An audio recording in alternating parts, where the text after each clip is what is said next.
Yes, it's perfect.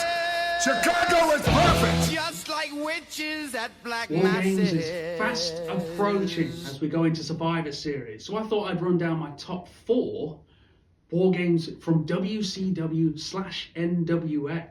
So, now the rules were a little bit different. In WCW, we had 2 rings, 2 cages as normal, but these had a roof on it, and in the end, it was submit or surrender. So let's have a look at the top 4 from my list. So we started off the very first one, Great American Bash of 1987. The Road Warriors, Nikita Koloff, Dusty Rhodes, and Paul Ellering, the managers, were in this match.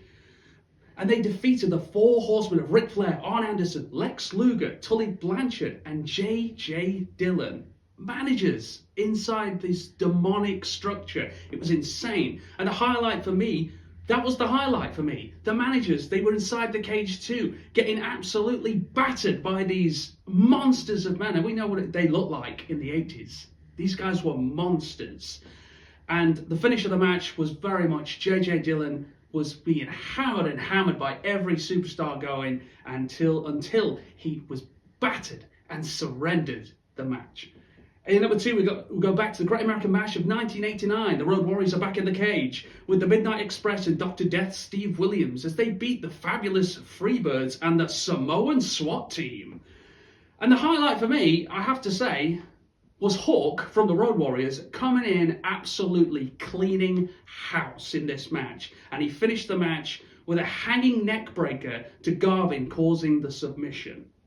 In at number 3, Wrestle War 91. Ric Flair, Barry Windham, Sid Vicious, and Larry Zbyszko beating Sting, Brian Pillman, and the Steiners. Now the highlight for me, and this was a tough one. It was a tough one to watch. Sid Vicious powerbombing Brian Pillman, but his head, the cage is very low, so his head hits the cage, and then he goes right on the back of his head on the floor.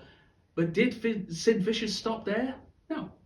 He did it again, to the point where Pillman could not finish the match. They had to stop the match because he could not continue. 4 Brawl 94. Dustin Rhodes, and the Nasty Boys beat Terry Funk, Arn Anderson, Bunkhouse Buck, great name, and Colonel Robert Parker, another manager.